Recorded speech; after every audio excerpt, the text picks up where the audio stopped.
The 12th Amendment to the United States Constitution, ratified on June 15, 1804, addresses the procedure for electing the President and Vice President of the United States.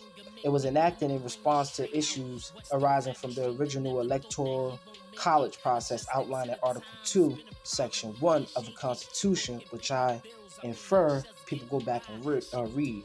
To bring some full text here of the 12th Amendment, the electors shall meet in their respective states and vote by ballot for President and Vice President, one of whom at least shall not be an inhabitant of the same state with themselves.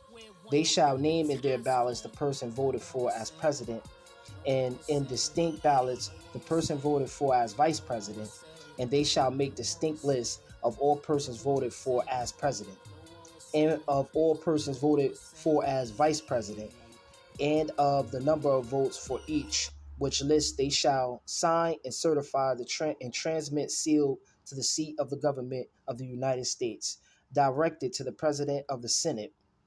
The President of the Senate shall, in the presence of the Senate and House of Representatives, open all the certificates, and the votes shall be counted. The person having the greatest number of votes for President shall be the President, if such number be a majority of the whole number of electors appointed. And if no person have such majority, then from the persons having the highest numbers not exceeding 3 on the list of those voted for as President. The House of Representatives shall choose immediately by ballot the President.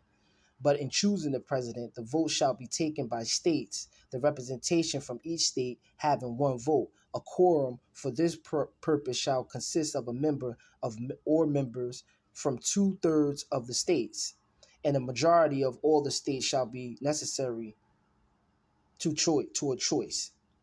And if the House of Representatives shall not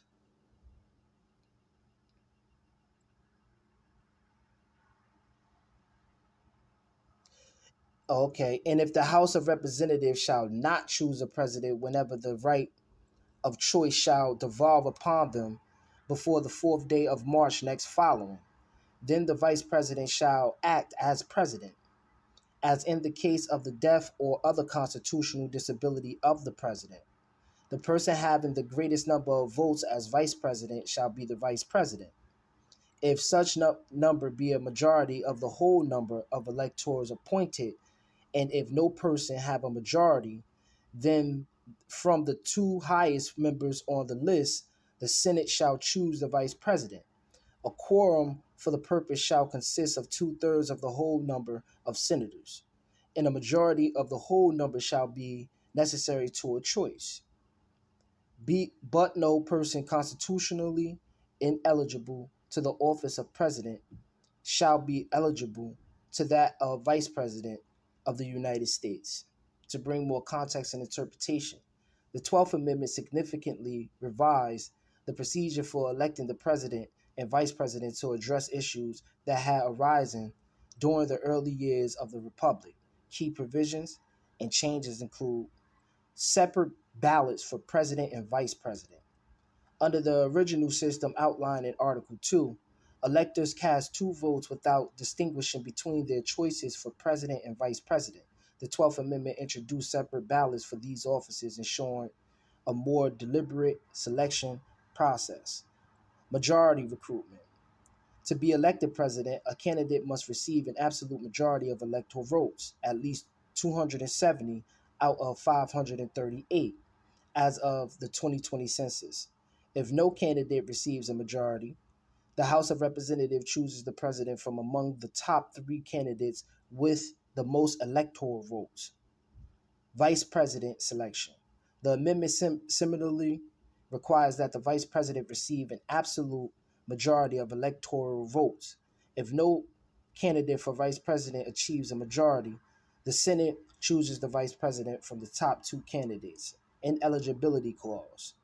The 12th Amendment explicitly states that a person constitutionally ineligible to be president cannot serve as vice president. This addresses concerns about individuals with certain disqualification potentially becoming vice president.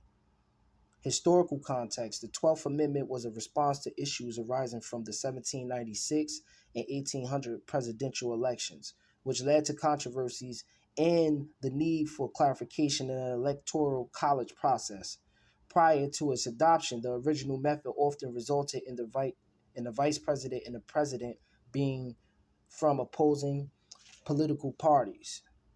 More modern implications, the 12th Amendment continues to govern the process of electing the President and Vice President of the United States through Electoral College. It has been used in every presidential election since its ratification. In conclusion, the 12th Amendment revised the process for electing the President and Vice President, introducing separate ballots, majority requirements, and clarifications regarding eligibility. It was a response to early election controversies and has played a pivotal role in shaping the presidential election process as it exists today.